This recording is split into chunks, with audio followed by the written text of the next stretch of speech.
बाकीचे विद्यार्थी व्हिडिओ का चालू करत नाहीत?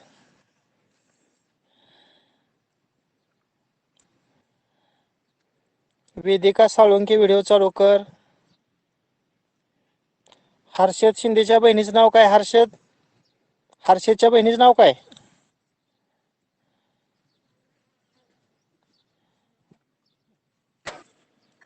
श्रेया. श्रेया व्हिडिओ चालू कर. श्रेया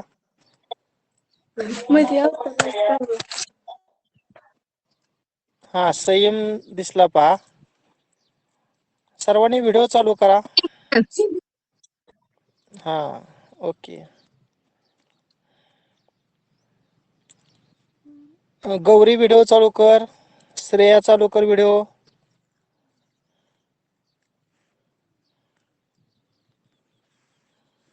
बर ओके. तुम्हाला सर्वांना माहित आहे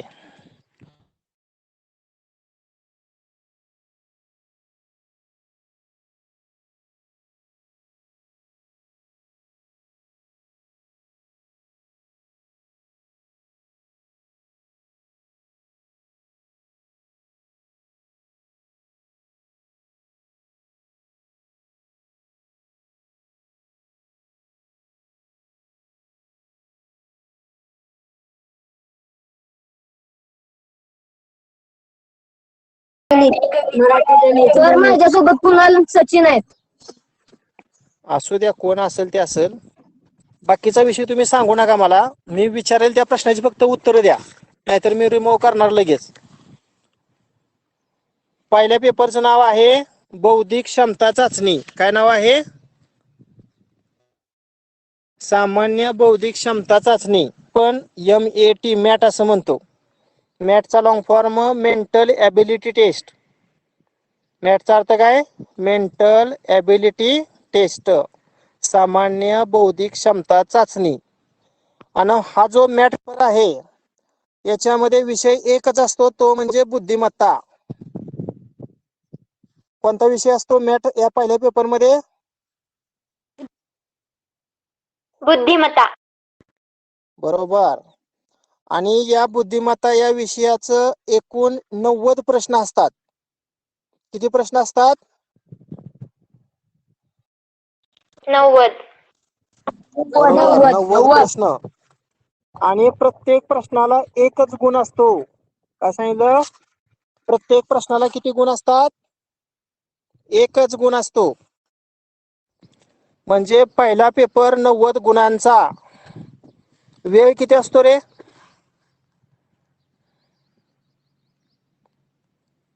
पहिल्या पेपरसाठी वेळ किती? बरोबर. दीड तास. दीड तास म्हणजे किती? दीड तास म्हणजे किती मिनिटे?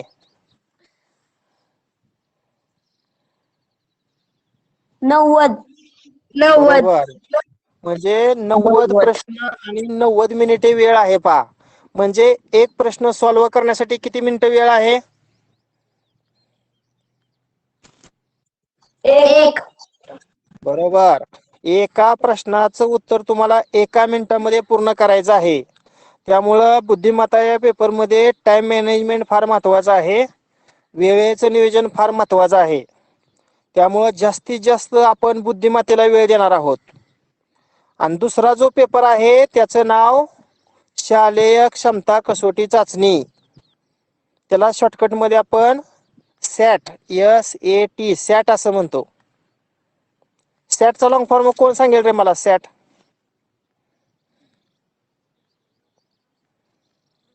Scholastic aptitude taste. काय म्हणायचं? स्कॉलेस्टिक ॲप्टिट्यूड टेस्ट, शालेय क्षमता कसोटी चाचणी. आता हा जो दुसरा पेपर आहे, या दुसऱ्या पेपरमध्ये कोणकोणते विषय असतात किंवा कोणकोणत्या विषयाचे प्रश्न विचारले जातात सांगा पाहू.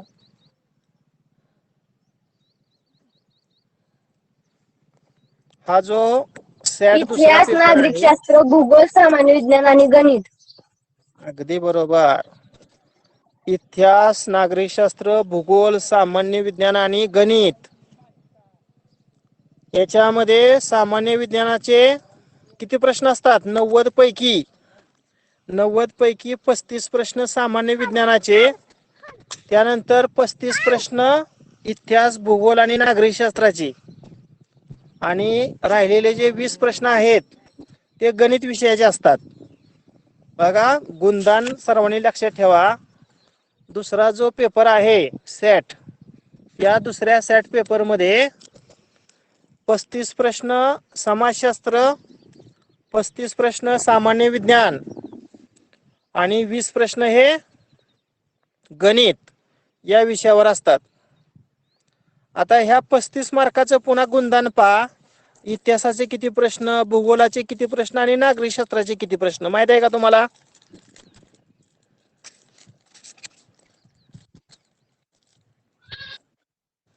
नाही सर.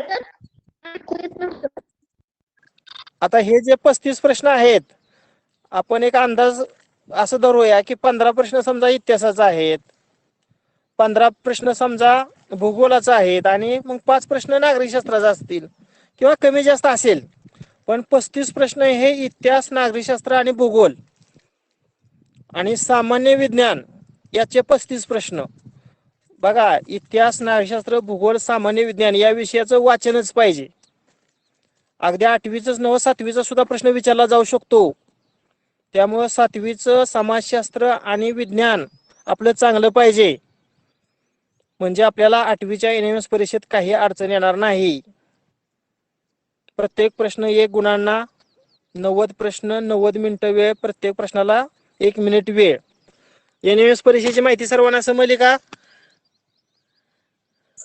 हो सर. हो सर. बरं, आता मला हो सांगा, सर. पहिल्या पेपरचं नाव काय?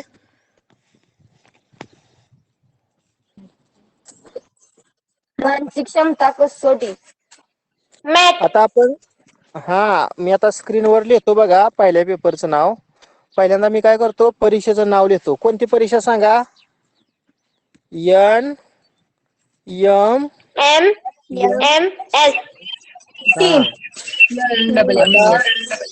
NMS. पहिला जो पेपर आहे त्या पहिल्या पेपरचं नाव काय आहे? मॅथ, सामान्य बौद्धिक क्षमता चाचणी, मेंटल ॲबिलिटी टेस्ट. मेंटल म्हणजे बौद्धिक, ॲबिलिटी म्हणजे क्षमता, टेस्ट म्हणजे चाचणी, बौद्धिक क्षमता चाचणी. आता हा जो पहिला पेपर मॅथ आहे, याच्यामध्ये कोणता पेपर विषय असतो रे याच्यामध्ये? बुद्धिमत्ता. बरोबर, बुद्धिमत्ता. किती प्रश्न असतात? 90 प्रश्न. क्वेश्चन्स किती? 90. आणि मार्क्स सुद्धा किती? 90. आणि टाइम सुद्धा 90 मिनिटे टाइम. लक्षात ठेवा, बुद्धिमत्ता विषयाचं 90 प्रश्न 90 गुणांसाठी 90 मिनिटात सोडवायचे असतात. आता दुसऱ्या पेपरचं नाव सांगा. हा पहिला पेपर झाला. दुसऱ्या पेपरचं नाव? क्वालिस्टिक ऍप्टिट्यूड टेस्ट, सॅट. विषय ज्ञान कसोटी. आता याच्यामध्ये जो सायन्स विषय आहे याचा प्रश्न किती? 35 प्रश्न. त्यानंतर सोशल सायन्स याचं 35 प्रश्न आणि मॅथ्स गणिताचे किती प्रश्न? 20. असा जो दुसरा पेपर आहे सेट, याच्यामध्ये 90 प्रश्न विचारले जातात. आता SS म्हणजे काय सांगितलं तुम्हाला? Social science. सोशल सायन्सला आपण मराठीत काय म्हणतो? सामाजिक शास्त्र. आणि मग या सोशल सायन्स मध्ये कोणता विषय? History, politics and geography. इतिहास, नागरिक शास्त्र आणि भूगोल. कोणते 3 विषय असतात सोशल सायन्स मध्ये? सांगा. सोशल सायन्स, नागरिक शास्त्र, भूगोल. बरोबर, इतिहास, नागरिक शास्त्र, भूगोल. त्यानंतर सायन्सचं 35 प्रश्न, इतिहास, नागरिकशास्त्र, भूगोलाचं मिळून 35 प्रश्न आणि गणिताचं प्रश्न 20 प्रश्न. असा जो दुसरा पेपर सेट आहे हा 90 गुणांचा, आणि पहिला जो मॅथ पेपर आहे तो 90 गुणांचा. 90 अधिक 90 180 गुणांची तुमची ही NMS परीक्षा असते. आणि या परीक्षेत पास तर व्हावंच लागतं. आणि जे मेरिट लागेल सातारा जिल्ह्याचं त्या मेरिटमध्ये जर तुम्ही बसला तर शासन तुम्हाला एका महिन्याला 1,000 रुपये देतं. म्हणजे एका वर्षाचं 12,000 अशी शिष्यवृत्ती तुम्हाला 4 वर्ष मिळते. म्हणजे 12 चोक 48,000 रुपये तुम्हाला शिष्यवृत्ती मिळणार आहे. आता या वर्षी आपल्या शाळेतील 3 विद्यार्थी सिलेक्ट झालं. याच्यामध्ये स्नेहल साळुंके, तेजल साळुंके आणि मंगेश कदम या तीनही विद्यार्थ्यांना आता ही 48,000 रुपये स्कॉलरशिप मिळणार आहे. आता याच्यामध्ये अजून एक गोष्ट मी क्लिअर करून घेतो. कॅटेगरी वाईज मेरिट लागतं पहा. आता जनरल मध्ये कोणत्या कास्ट येणार आहे? जनरल जो मराठा समाज आहे का नाही त्यांची जनरल कॅटेगरी. त्यानंतर ओबीसी, ओबीसी मध्ये जवळजवळ 250 जाती आहेत. पण आपल्या इथं असणारी मला वाटतं ओबीसी मध्ये माळी समाज जो आहे तो ओबीसी मध्ये मोडतो. त्यानंतर तिसरी कॅटेगरी आपण NTA, NTB, NTC असं म्हणतात. आता एवढं काय तुम्हाला गरज नाही, कारण आपल्या इथं NTC मधलेच मला वाटतं मुलं आहेत. NTC म्हणजे धनगर समाज, ओबीसी मध्ये माळी समाज आणि जनरल मध्ये मराठा समाज. आता चौथी जी कॅटेगरी आहे ते विजेए म्हणजे रामोशी जो समाज आहे त्यांच्यासाठी ही विजेए कॅटेगरी आहे पहा. त्यानंतर SC मध्ये महार वगैरे त्या कॅटेगरीची मुलं येतात पहा. त्यानंतर पुढची जी कॅटेगरी आहे SBC, त्यामध्ये कोष्टी वगैरे कास्ट असते बघा, कोष्टी वगैरे. आता अजून कोणती कास्ट राहिली? आता ह्याच्यामध्ये अजून एक आहे EWS बघा. EWS म्हणजे काय? Economically weaker section. म्हणजे अशी काही मराठा समाजातील मुलं आहेत की ज्यांचं उत्पन्न कमी आहे, शेती कमी आहे. मग मराठा समाजातील मुलांनी जर हे EWS सर्टिफिकेट काढलं तर त्यांचं जे मेरिट आहे त्या मेरिटनुसार तुम्हाला शिष्यवृत्ती मिळणार आहे. पण हे सर्टिफिकेट तुम्हाला काढणं फार गरजेचं आहे. जर तुम्हाला 2 पासून 7 पर्यंतच्या कॅटेगरीचा लाभ घ्यायचा असेल, सर्टिफिकेट काढणं 20 दिवसात तुम्हाला तो जातीचा दाखला मिळेल. बघा, ओबीसी जो माळी समाजातील विद्यार्थी आहेत त्यांनी ओबीसी हिंदू माळी असा उल्लेख, जे धन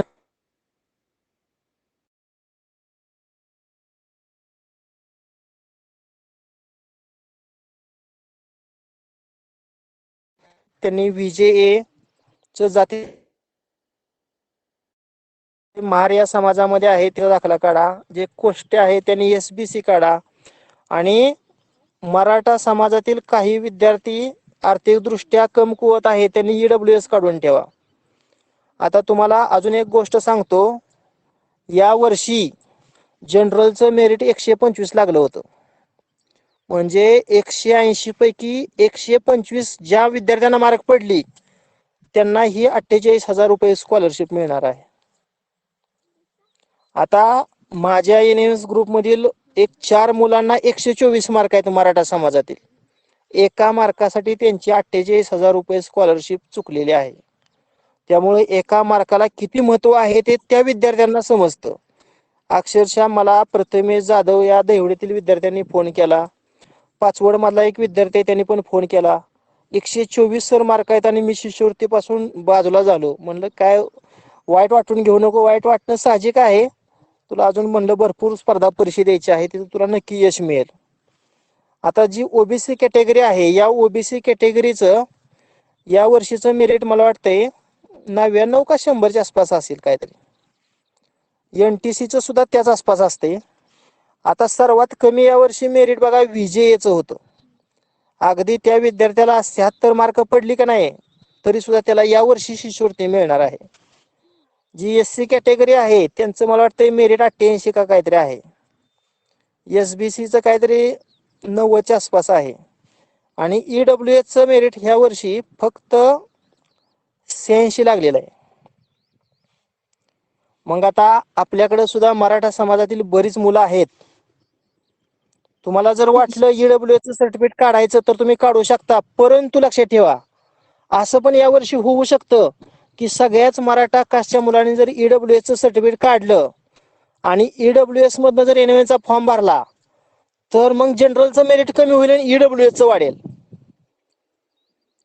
त्यामुळं विचार करून जनरल मधून फॉर्म भरायचा का मराठा समाजातील मुलांनी, का ईडब्ल्यूएसचं सर्टिफिकेट काढून ईडब्ल्यूएस मधनं भरायचा, हे शेवटी तुमच्या नशिबाचा भाग आहे. यावर्षी लक असं की ईडब्ल्यूएसचं मेरिट फार कमी लागलं. पुढल्या वर्षी 120 होऊ शकतं ईडब्ल्यूएसचं मेरिट. मग आता मला सांगा, आपल्यापैकी आता जे जॉईन आहेत, मी आता थोडं क्लिअर करतो. ओबीसी आहे का? थांबा 1 मिनिट, मी आता जे 13 विद्यार्थी आहेत एका एकाला विचारतो. तेजल साळुंकेचं भावाचं नाव काय? रोहन साळुंखे. हा, रोहन. आता जर तुला ईडब्ल्यूएस मधनं जर फॉर्म भरायचा असेल तर सर्टिफिकेट आत्ताच काढून ठेव. आणि जर मराठा समाज ओपन जनरल मधून भरायचा असेल तर मग नाही काढला दाखला तरी चालेल. त्यानंतर वेदिका साळुंके सुद्धा मराठा आहे. मराठा म्हणजे तुम्ही ईडब्ल्यूएस किंवा ओपन मधून फॉर्म भरू शकता. सय्यम, तू ओबीसीत मोडतो ना रे?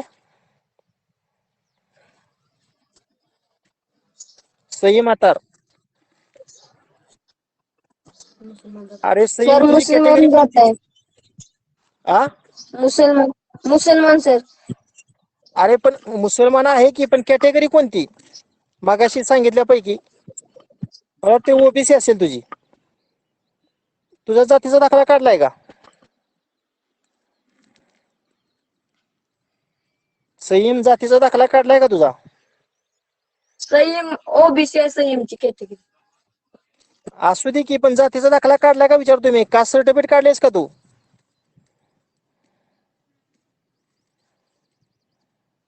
हो सर. हा, ओके. सानिका घंटे, तुमची कॅटेगरी कोणती?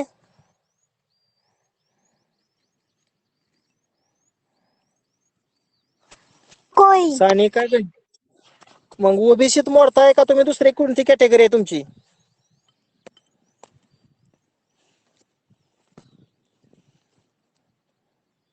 जातीचा दाखला काढलाय का सानिका तुझा? बर, असू दे. आता मी प्रत्येकाला विचारत नाही. त्यानंतर श्रावणी जनरल मध्ये आहे. जर तुला ईडब्ल्यूएस चा लाभ घ्यायचा असेल तर ते सर्टिफिकेट अगोदरच काढून ठेवा. त्यानंतर शिंदे कोण आहे? मयूर आहे का? मयुरी. हा, मयुरी, तू पण जनरल आहे, मराठा कास्ट आहे. जर तुम्हाला ईडब्ल्यूएस चा लाभ घ्यायचा असेल तर तुझा दाखला काढून ठेवा, अन्यथा तुमचा जनरल मधून फॉर्म भरला जाईल.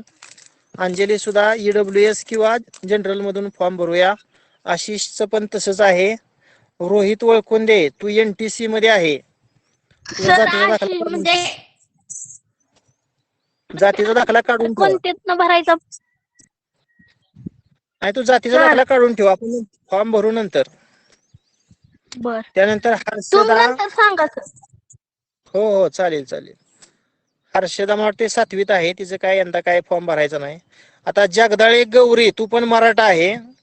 जर तुला ईडब्ल्यूएस मधून फॉर्म भरायचा असेल तर दाखला आताच काढायच्या तयारीला लागा. शिंदे आयुष पण मराठा आहे. हर्षद शिंदेची बहीण सुद्धा मराठा आहे. म्हणजे आपल्याकडे जास्त मराठा कास्टची मुलं आहेत.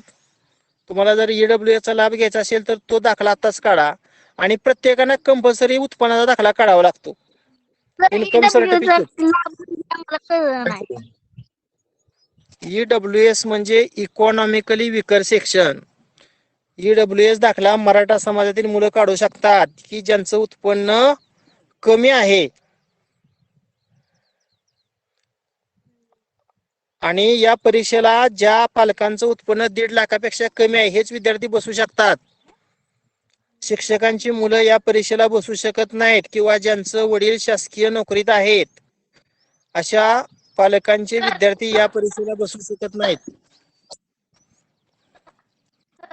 तुम्हाला बोलताना व्हिडिओ चालू करा, म्हणजे सगळ्यांना तुमचं चित्र दिसेल.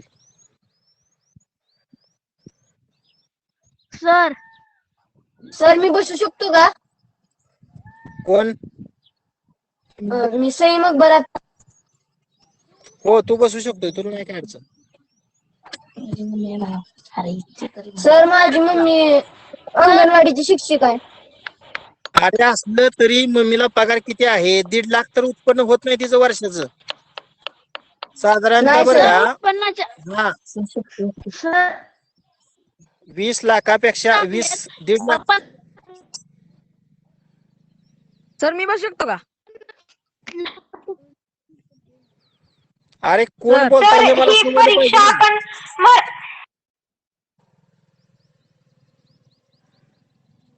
सर ही परीक्षा आपण मराठीतनं देऊ शकतो का?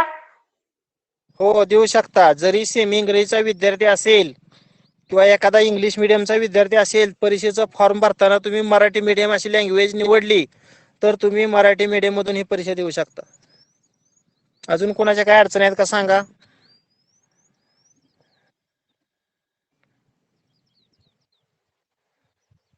मी बसू शकतो का सर? कोण? रोहित वलकुंदे. हो तू पण करू शकतो, काय अडचण नाही. तुझ्या काही पप्पांना एवढा पगार नाही अजून.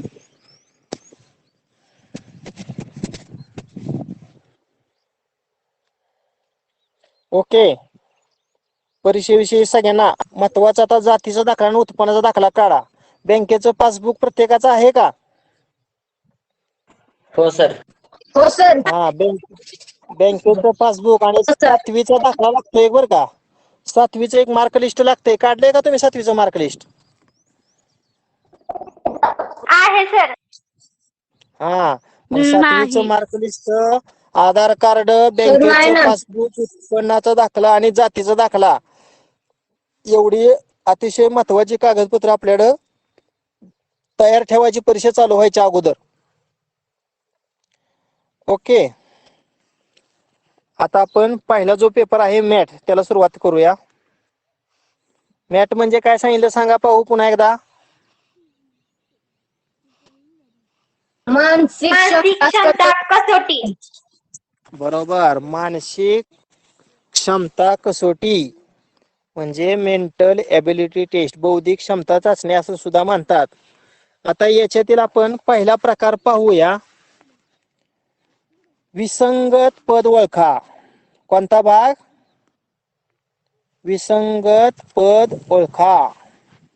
आता विसंगत पद ओळखा हा भाग पाहण्यापूर्वी मला तुम्ही समसंख्या सांगाल का रे? समसंख्या हो सर. सांगा. हो सर. 2 4 6 2 4 8 6 8 10. 4 6 8 10 12 14 16 14 16 18 20. दिसते का सर्वांना? हो सर. स्क्रीन हो दिसते सर. का? हो सर दिसतंय. हो सर. 2च्या पटीतील सर्व संख्यांना आपण समसंख्या असं म्हणतो. आता विषम संख्या सांगा. 1 3 5 7 1 9. 3 5 7 9. 1 3 5 7 9 12 11. अशा असंख्य आहेत पुढं. आता सगळ्या मी लिहित नाही, सुरुवातीच्या 4-5 लिहितोय. या सर्व काय आहेत? विषम संख्या आहेत. आता मला सांगा 1 ते 100 पर्यंत समसंख्या किती असणार आहे? 50. 50. बरोबर, 50 समसंख्या. खरखर आवाज येतो. माझा का? हो सर. हो तुमचा आवाज खरखर. पण झाडाखाली टाकल्यानंतर बसल्या म्हणजे आम्हाला कळलं नाही. झाडाखाली बसल्यामुळे थोडी हवा लागते. वर्गामध्ये रेंज नाही, त्यामुळे मी झाडाखाली बसलेलो आहे. बरं असू द्या. तास पण बसलो रेकॉर्डला. हो रेकॉर्डिंग टाकतोय. चालेल. 1 ते 100 पर्यंत 50 समसंख्या आहेत आणि 1 ते 100 पर्यंत 50 समसंख्या आहेत आणि 1 ते 100 पर्यंत 50 काय आहेत? विषम संख्या आहेत. विषम संख्या आहेत. आता आपल्याला महत्वाचा भाग पाहायचा आहे, मूळ संख्या. बर, मला मूळ संख्येची व्याख्या कोण सांगेल आपल्यापैकी? मूळ संख्या म्हणजे काय? ज्याचा एक हाच विभाजक असतो आणि तीच संख्या. ज्याचा एकच विभाजक असतो आणि तीच संख्या. ज्या संख्येचा एक हा एकच विभाजक असतो त्याला मूळ संख्या म्हणतात. बर, अजून कोण सांगेल वेगळी?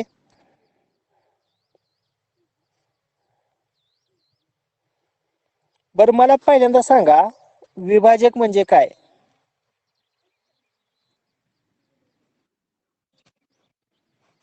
भाग जाणारी संख्या. बरोबर. उदाहरणार्थ बघा, आपण 12 ही संख्या घेतली, मग 12चे मला विभाजक तुम्ही सांगताय पहा, 12चे विभाजक. 12ला कोणकोणत्या संख्येनं भाग जातोय? तर कोणत्याही संख्येचा पहिला विभाजक 1 असतो. त्यानंतर बेसक 12 म्हणजे 12ला 2 न पूर्ण भाग जातोय म्हणजे दुसरा विभाजक 2. 3 चौक 12 3 म्हणजे 4 3 हा सुद्धा विभाजक आहे. 4 12 त्रिक 12 म्हणजे 4 हा सुद्धा विभाजक आहे. 5 न जातोय का रे 12ला पूर्ण भाग? नाही जात. नाही. नाही. 6 न जातोय का? जातोय. हो सर. पुन्हा 7 न नाही, 8 न नाही, 9 न नाही, 10 न नाही, 11 न नाही, शेवटी कोणी जातोय मग? 12. 12 ने. आता मला सांगा या दोघांचा गुणाकार किती येणार? 12चा आणि 1चा? 12. 12. आता डावीकडून दुसऱ्या आणि उजवीकडून दुसऱ्या दोन संख्यांचा गुणाकार किती येणार? बेसक 12. 12. डावीकडून तिसरी आणि उजवीकडून तिसरी यांचा सुद्धा गुणाकार किती येतोय? 12. 12. म्हणजे आपला कोणताही विभाजक राहिलेला नाही, कारण जोड्या तयार होत आहेत बघा, जोड्या. कडच्या दोन संख्यांचा गुणाकार 12 येतोय. डावीकडून पहिली उजवीकडून पहिली, डावीकडून दुसरी उजवीकडून दुसरी, डावीकडून तिसरी उजवीकडून तिसरी. हे झालं 12चं विभाजक. आता बघा, मी एक मूळ संख्या तुम्हाला देतो, त्याचं विभाजक आपण शोधूया. समजा मी तुम्हाला संख्या दिली 7 आणि विचारलं 7चे विभाजक सांगा. बघू कोण सांगते. 1 आणि 7. 7 आणि 1. 1 आणि 7. कोणत्याही संख्येचा पहिला विभाजक 1 असतो. आणि जसा 7ला 1 न पूर्ण भाग जातो तसा 7ला 7 न जातो ना. हो सर. बर, मग ही मूळ संख्या आहे. मग मूळ संख्येचं विभाजक कोणतं? 1 आणि तीच संख्या. मूळ संख्येचं विभाजक कोणतं? 1 आणि 30 संख्या. तीच संख्या. हे दोनच मूळ संख्येचं काय असतात? विभाजक. मग ज्या संख्येचे विभाजक तीच संख्या व 1 या व्यतिरिक्त असू शकत नाहीत त्या संख्येला काय म्हणायचं? मूळ संख्या. मूळ संख्या. सर्वांना समजली का मूळ संख्येची व्याख्या? ज्या संख्येचे विभाजक 1 व तीच संख्या असे फक्त दोनच असतात त्या संख्येला आपण काय म्हणतो? मूळ संख्या. आता बरेच जण म्हणतात 9 ही मूळ संख्या आहे का सांगा? नाही. नाही सर. नाही सर. कारण 3 1 त्यामुळे 3 आणि 9. 9. आता मला सांगा या दोन संख्यांचा, कळच्या दोन संख्येचा गुणाकार 9 येतोय का बघा. पण त्या दोघांचा गुणाकार बघा 9. आणि मधली जी संख्या आहे का नाही त्याचा वर्ग 9 असतो. ज्यावेळेस वर्ग संख्येचं विभाजक काढतो त्यावेळेस त्या विभाजकांची संख्या काय असते रे? विषम असू शकते. म्हणजे 3, 5 अशी असू शकते.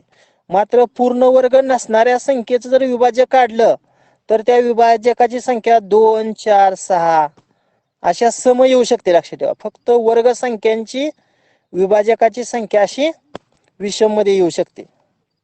आता याचं विभाजक 1 आणि 9 या व्यतिरिक्त अजून एक आला. कोणता आला सांगा?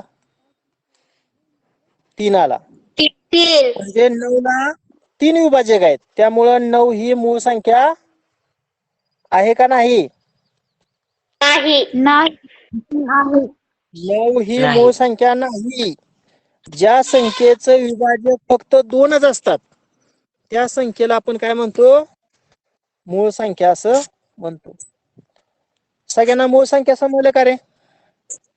हो सर. हो सर. हो सर. आता आपण काय करूया? 1 ते 100 पर्यंतच्या मूळ संख्या पाहूया. मी स्क्रीनवर लिहितो, तुम्ही सांगायच्या. हा, सगळ्यात पहिली मूळ संख्या कोणती? 2 2 2. 3 त्यानंतर 3 5 5 7 7 त्यानंतर 7 11 11 13 11 नंतर 13 17 17 19 19 हम्म, 23 हम्म, 29 19 31 31 हम्म, 37 37 हम्म. 41 41 43 43 47 47 53 53 59 59 61 61 67 67 67 हा 73 71 71 हा, 73 हा, 79 हम्म, 83 हम्म. 97 हा 97 97 हा 89 आहे का रे? 97 89 आहे. हो 89 आहे सर. 89 पण आहे. 97 बरं, आपण आता मोजूया किती झाल्या. 1 2 3 4 5 6 7 8 9 10 11 12 13 14 15 16 17 18 19 20 21 22 23 24 आणि 25. 1 ते 100 पर्यंत किती मूळ संख्या आहेत? 25 25. आता बघा, 1 ते 10 पर्यंतच्या मूळ संख्या 4. त्यानंतर 11 ते 20 पर्यंतच्या मूळ संख्या 4. त्यानंतर 21 ते 30 पर्यंतच्या मूळ संख्या 2. 31 ते 40 पर्यंतच्या मूळ संख्या 2. त्यानंतर 41 ते 50 पर्यंतच्या मूळ संख्या 3. 51 ते 60 पर्यंतच्या मूळ संख्या या 2. 61 ते 70 पर्यंत 2. 71 ते 80 पर्यंत किती? 3. 81 ते 90 पर्यंत 2 आणि 91 ते 100 पर्यंत 1. आता 1 ते 10 पर्यंत, 11 ते 20 पर्यंत या मूळ संख्या लक्षात ठेवण्यासाठी एक नंबर सर्वांनी लक्षात ठेवायचा. माहित आहे का तो नंबर? 44 हा 22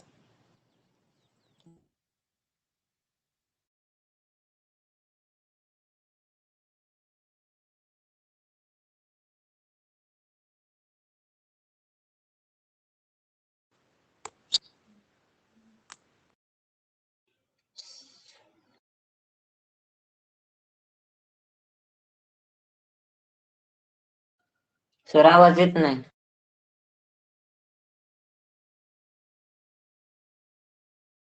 सर आवाज येत नाही. आता येतोय का?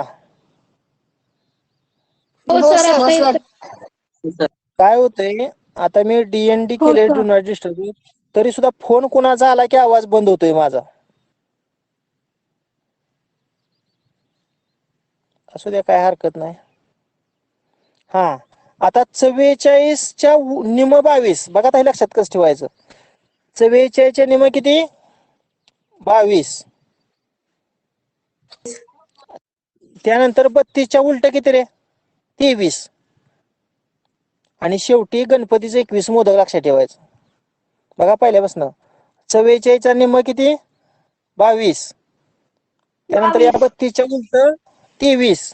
आणि शेवटी किती येणार मग 21. 21. बर आता बघा पुन्हा एकदा मी सांगतो. हा सांगा पहिले काय सांगितलं 44 त्यानंतर 22 त्यानंतर 32 23 21. आता 44 बघा आता पुन्हा एकदा प्रत्येकाचा अर्थ सांगतो. हे जे 44 आहे का नाही त्याच्या निम किती 22.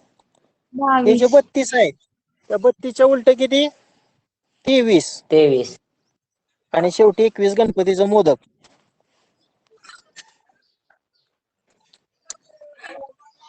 आता बघा हे काय आहे ते सांगतो.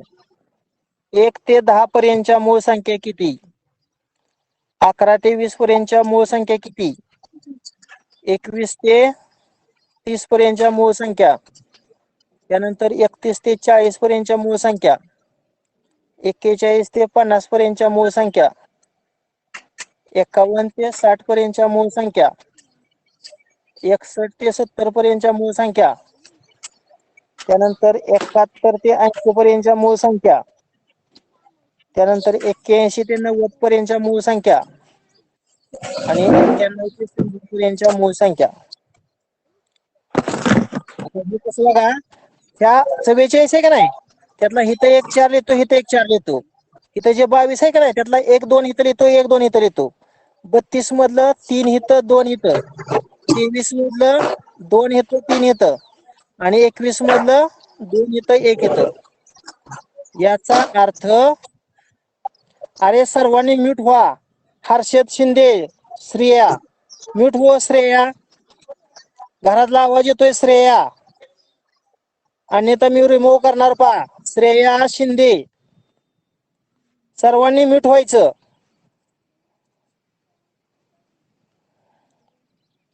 ओके आता बघा माझा पहिला प्रश्न 1 ते 10 पर्यंत मूळ संख्या किती सांगा बघू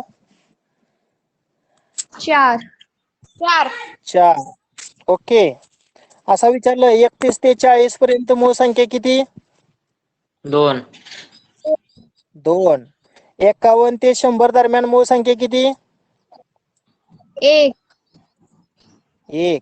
आता असा प्रश्न विचारला 1 ते 50 पर्यंत मूळ संख्या किती तर या पहिल्या 5 ची बेरीज करायची 4 आणि 4 8 आणि 2 10 आणि 2 12 आणि 3 15. 1 ते 50 पर्यंत किती मूळ संख्या 15 15. याच्यातून अजून आणखी असा प्रश्न तुम्हाला विचारला थोडा फसवण्यासाठी 21 ते 70 पर्यंत मूळ संख्या किती 21 ते 70 बघा 21 ते 70 म्हणल्यावर ह्या 5 ची बेरीज करा 2 11 आणि 2 4 4 आणि 3 7 7 आणि 2 9 9 2 11 बरोबर 21 ते 30 पर्यंत किती मूळ संख्या आहेत 11. 11. सगळ्यांना कळलं का मूळ संख्या हा भाग रे हो सर हो सर. ओके आता मग सांगा मला 1 ही संख्या मूळ आहे का संयुक्त आहे कोणतीच नाही सर. बरोबर 1 ही संख्या मूळही नाही मूळ संख्याही नाही आणि संयुक्तही नाही. बरोबर आणि ही संख्या संयुक्त ही नाही. त्यामुळं परीक्षेला असा प्रश्न विचारला जातो 1 ते 100 मध्ये मूळ संख्या किती आणि संयुक्त संख्या किती सांगा मूळ संख्या किती रे 25 25 आणि जी संख्या मूळ नाही ती संयुक्त संख्या असते ना मग संयुक्त संख्या किती रे 75 नाही. 74. 74. एक ही संख्या मूळ ही नाही आणि संयुक्त ही नाही, म्हणजे 75 मधनं ते एक वजा करायचं ना. म्हणजे 1 ते 74. 100 दरम्यान पण संख्या असतात, 74 संयुक्त संख्या असतात. लक्षात आलं का? हो सर. हो हो सर. सर. ओके. आपण 1 तास घेणार आहोत घड्याळी रोज. रोज म्हणजे सोमवार, बुधवार आणि शुक्रवार या 3 दिवशी फक्त. त्यामुळं 3 दिवस सगळ्यांनी हजर राहा. बरं, आता हे झालं मूळ संख्यांच्या बाबतीमध्ये संयुक्त संख्या झालं. आता वर्ग संख्या 1 ते 30 पर्यंत तुमचं वर्ग पाठ पाहिजेत. 1 चा वर्ग, 2 चा वर्ग, 3 चा वर्ग, 4 चा वर्ग, 5 चा वर्ग, 6 चा वर्ग, 7 चा वर्ग, 8 चा वर्ग, 9 चा वर्ग, 10 चा वर्ग. वर्ग म्हणजे पहिल्यांदा मला सांगा, वर्ग म्हणजे काय? त्याच संख्येने त्याच संख्येला गुणणे. बरोबर. त्या संख्येचा 2 वेळा गुणाकार थोडक्यात. आता मग सांगा, 1 गुणिले 1 1. 1. 2 चा वर्ग म्हणजे 2 गुणिले 2 4. 4. 3 चा वर्ग किती मग? 3 गुणिले 9. 3 9. 4 चा वर्ग 4 गुणिले 4 4 चौक 16. 16. 5 चा वर्ग 5 5 25. 25. 6 चा वर्ग 6 6 36. 36. 7 चा वर्ग 7 7 49. 49. 8 चा वर्ग 8 8 64. 9 चा वर्ग 9 9 83. 81. आणि 10 चा वर्ग 10 10 100. 100. मग मला वर्ग संख्या सांगा पुन्हा एकदा. वर्ग संख्या 1 4 1 9 16 16, 25 25, 36 49 64 81 100. या सर्व वर्ग संख्या आहेत. या सर्व काय आहेत? वर्ग संख्या आहेत. आता आपण कमीत कमी 30 पर्यंत वर्ग माहित असावेत तुम्हाला. हो सर. आता 11 चा वर्ग मी अगोदर नुसतं लिहून घेतो, नंतर आपण बघूया. 12 चा वर्ग, 13 चा वर्ग, 14 चा वर्ग, 15 चा वर्ग, त्यानंतर 16 चा वर्ग, 17 चा वर्ग, 18 चा वर्ग, 19 चा वर्ग आणि 20 चा वर्ग.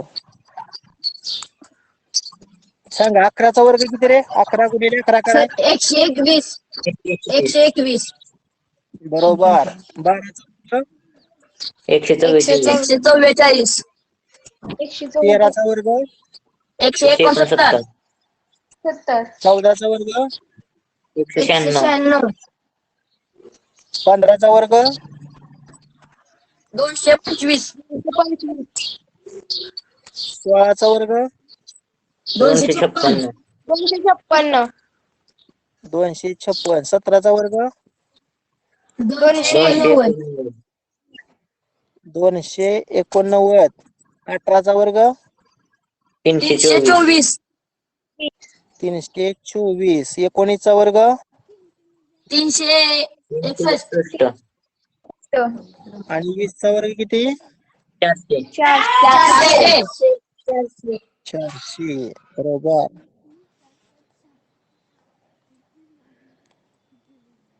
त्यानंतर आता 21 ते 30 पर्यंत लिहितो मी वर्ग. 21 चा वर्ग, 22 चा वर्ग, 23 चा वर्ग, 24 चा वर्ग, 25 चा वर्ग, 26 चा वर्ग, त्यानंतर 27 चा वर्ग. सर्वांनी म्यूट व्हा. कोणतरी अनम्यूट आहे, आवाज येतोय.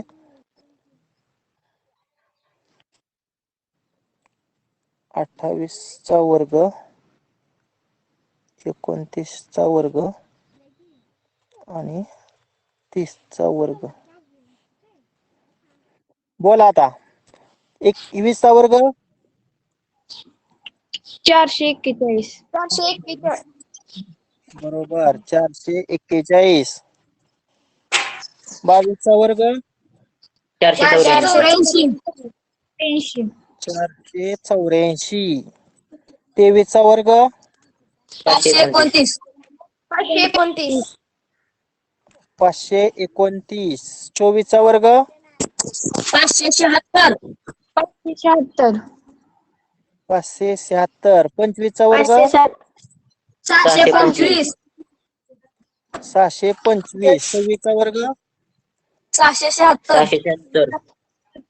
676. 676. 27चा वर्ग 729. 729. 729. 28चा वर्ग 184. 784. 784. 29चा वर्ग 841. आणि 30चा वर्ग 900. 900. अगदी बरोबर. हे 1 ते 30 पर्यंत वर्ग सर्वांनी पाठ करा. आता मला सांगा, ज्या वर्ग संख्या आहेत त्या वर्ग संख्येच्या एकक स्थानी कोणता अंक आहे किंवा असू शकतो? आता 1चा वर्ग 1, 1च्या एकक स्थानी 1 आहे. 2चा वर्ग 4, 3चा वर्ग 9, 4चा वर्ग 16 म्हणजे एकक स्थानी 6 आहे. 5चा वर्ग 25 म्हणजे एकक स्थानी 5 आहे. 6चा वर्ग 36 म्हणजे 6 झाले. 7चा वर्ग 49 9 झाले. 8चा वर्ग 64 4 झाले एकक स्थानी. 9चा वर्ग 81, 10चा वर्ग 100. 0 पण असू शकतं. म्हणजे वर्ग संख्येच्या एकक स्थानी 1 4 9 6 5 0 हे अंक असू शकतात. म्हणजे हे अंक असल्या वर्ग संख्या असतेच असं नाही, पण कधी कधी असते, कधी कधी नसते. मात्र ज्या संख्येच्या एकक स्थानी 2 3 7 आणि 8 हे अंक असतात, ती संख्या कधीही वर्ग संख्या नसते. बघा, ज्या संख्येच्या एकक स्थानी 2 3 7 8 यापैकी एखादा अंक असतो तेव्हा ती संख्या वर्ग संख्या नसते. समजलं का सर्वांना हे सांगितलेलं? हो सर. हो सर. मला सांगा, एकक स्थानी कोणता अंक असेल तर ती वर्ग संख्या कधीही नसते? 2 3 7 8. 2 3 7 8. 2 3 7 8 यापैकी जर अंक एकक स्थानी असेल तर ती संख्या कधीही वर्ग संख्या नसते. नसते. ओके. त्यानंतर वर्ग संख्या झालं. आता घन संख्या मला सांगा. घन. आपण पहिलं 10 घन बघूया.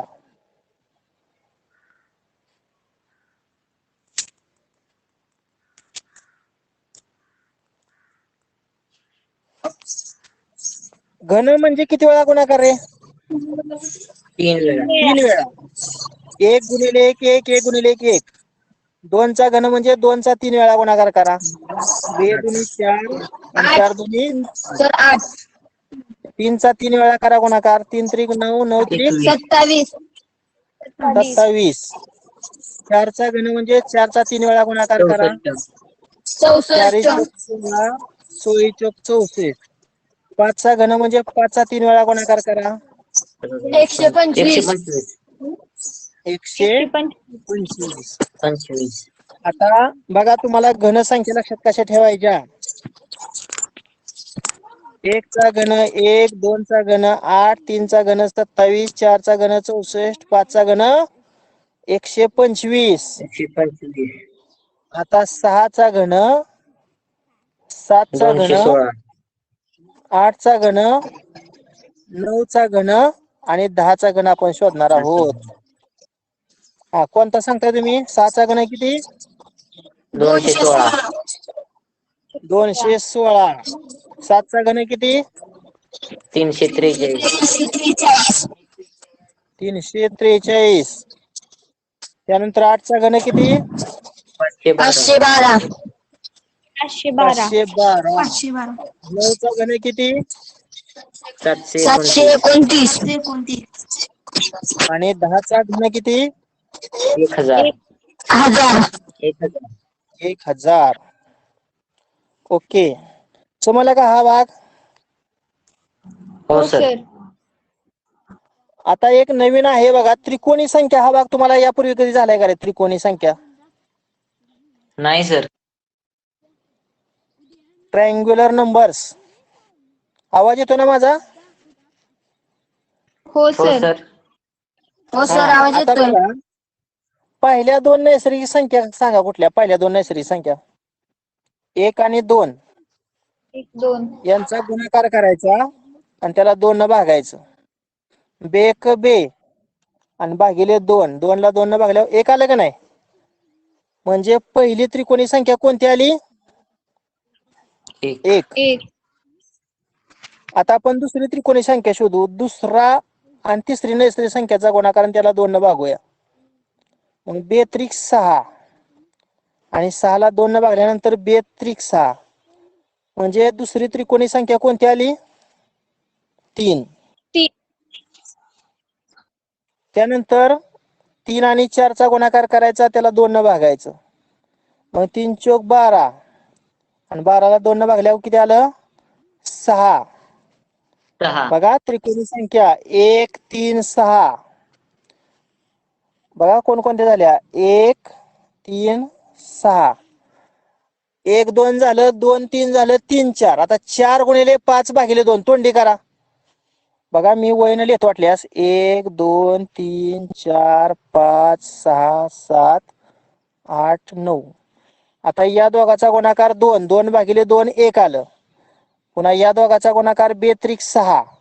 6 भागिले 2 3 आलं. आता 3 गुणिले 4 केलं 12. 12 भागिले 2 6 आलं. आता 4 पंचे किती रे? 20 आणि 20 च्या निम 10. 10. पुन्हा 5 30. 30 च्या निम 15. 15. पुन्हा 6 आणि 7चा गुणाकार 6 7 42 आणि 42 च्या निम 21. 21. पुन्हा 21. 7 56. 56 च्या निम 28. 28. पुन्हा 8 9 72. 72 च्या निम 36. 9 नंतर 10. 9 10 90. 90 च्या निम 45. 45. पुन्हा मी इथं लिहितो 10 11 12 13 14 15. आता 11 10 110 च्या निम 55. आता 11 गुणिले 12 कारण त्याला 2 न भागा. मग 11 गुणिले 12 भागिले 2. मग बेसक 12 आणि आकर्षक किती? 66. बरोबर आहे का रे? 11 गुणिले 12 भागिले 2 करा.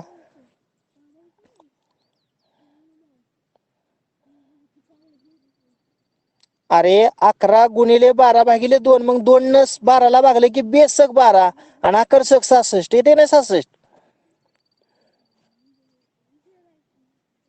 आवाज येतोय का माझा? हो सर. हा. त्यानंतर 12 गुणिले 13 भागिले 2 करा. बेसक 12 आणि 13 किती रे? 78. अशा पद्धतीने तुम्ही मूळ संख्या काढू शकता. 2 क्रमवार नैसर्गिक संख्यांचा गुणाकार करायचा आणि त्याला 2 न काय करायचं? भागायचं. बर, सगळा भाग तुम्हाला समजला का आजचा? हो.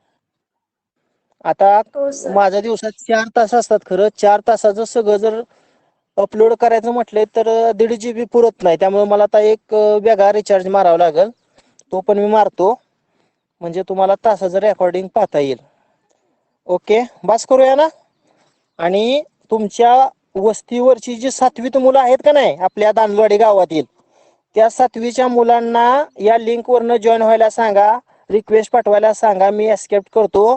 आणि त्यांना सांगा सोमवार, बुधवार आणि शुक्रवार आठवड्यातून 3 दिवस बोराटे सरांचा बुद्धिमत्ता विषयाचा तास 12 वाजता असेल 3 दिवस.